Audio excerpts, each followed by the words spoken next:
Halo, apa kabar semua? Ketemu lagi dengan Putu Reza di Project Review. Jadi, setelah beberapa hari yang lalu kita ngomongin flagship baru yang harganya 17-20 juta, hari ini saya mau turun ke 10% dari harga jual flagship, yang mana ini adalah handphone Samsung yang harganya nggak sampai 2 juta. Ini dia Samsung Galaxy M11. Handphone ini sebenarnya udah rilis sejak beberapa bulan yang lalu, tapi saya baru akan coba sekarang karena saya penasaran aja Samsung kalau bikin handphone murah itu jadinya kayak apa ya. Penasaran aja, pengen cobain handphonenya. Untuk kelengkapan di box, HP ini hanya menyertakan charger dan kabel USB-C sebagai pelengkap unitnya. Nggak ada earphone, casing, atau anti-gores di layar, sehingga harus beli lagi sendiri kalau emang dibutuhin. Buat perangkatnya, Galaxy M11 punya dimensi yang cukup standar layaknya HP saat ini ya. Material perangkatnya dari plastik, tapi unitnya ini cukup berbobot dengan baterai yang besar yaitu 5000 mAh. Di bagian belakangnya ada sensor sidik jari sebagai bagian sistem keamanan dan berfungsi baik, cukup cepat dan akurat untuk HP di kelasnya. Dengan dimensi yang cukup besar, aspek layar adalah salah satu yang diuntungkan oleh HP ini. Ukurannya 6,4 inci, resolusi HD+, dengan panel PLS TFT.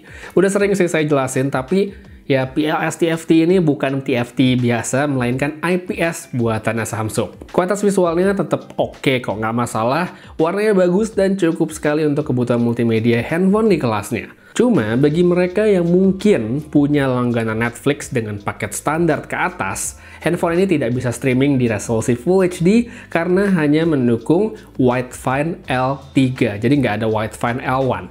Tapi kalau pakainya misalnya cuman yang paket mobile atau basic, ya nggak ngaruh karena mau HP yang lebih mahal pun tetap nggak bisa lebih dari HD. Next, untuk spesifikasinya, Galaxy M11 dilengkapi dengan chipset Snapdragon 450. Ini chipset yang udah lama sebenarnya. Terus ada RAM 3GB dan penyimpanannya 32GB.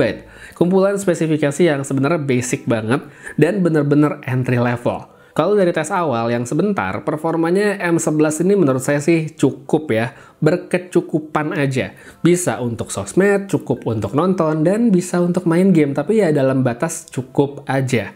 Untuk tes awal, saya di sini coba dengan PUBG serta Mobile Legends dan hasilnya ternyata cukup memuaskan, di atas ekspektasi sedikit lah.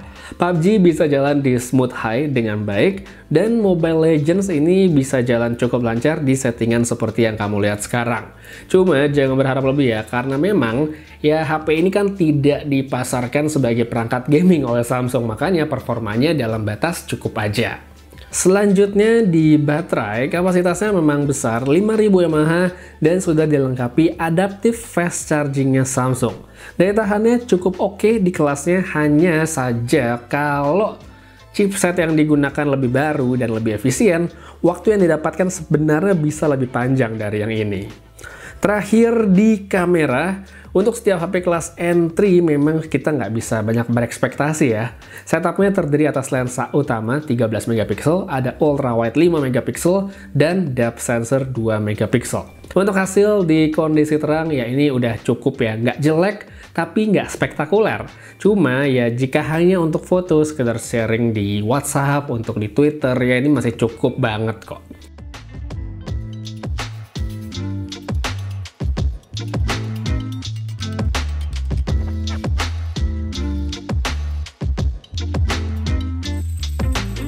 Sedangkan kalau foto malam, ya kayak HP kelas entry lainnya lah, pasti ada penurunan kualitas yang lumayan signifikan, jadi baiknya di foto atau digunakan foto pada kondisi cahaya yang memadai aja.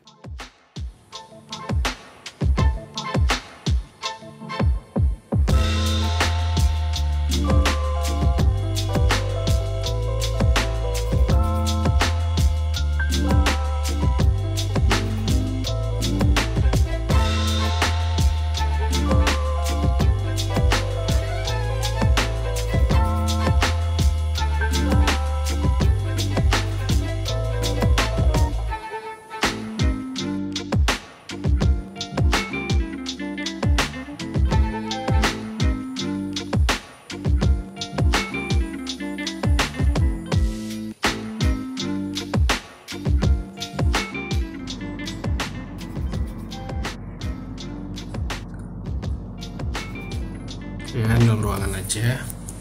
Saya nyalain lampunya. Puk. Terang banget. Sini.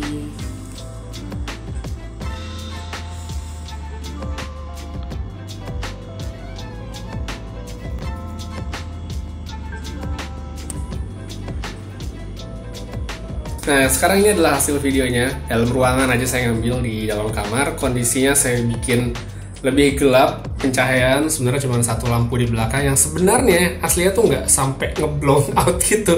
Ini terang banget cuma di video, tapi aslinya tuh nggak seterang itu lampunya. Lampu di atas saya matiin, softbox juga nggak nyala, jadi cuma dari situ ya. Jadi kalau saya balik badan, nah kurang lebih beginilah hasilnya, dapat pencahayaan ke muka.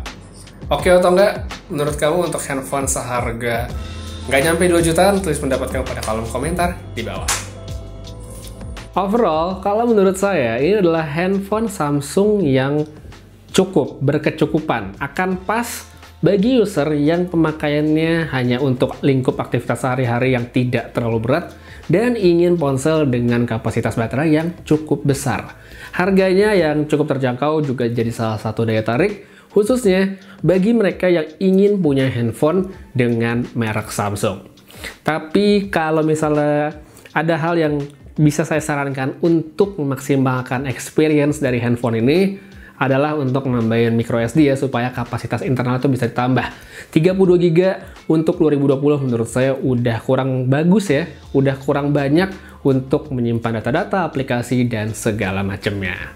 Nah, mau ngingetin juga, kalau dari tanggal 8 sampai 10 Agustus ini bakal ada Lazada Merdeka Sale, banyak banget diskon produk di Lazada Mall hingga 88% dan produknya dijamin 100% ori. Jadi jangan lupa untuk ikutan, langsung aja detail ada pada kolom deskripsi di bawah.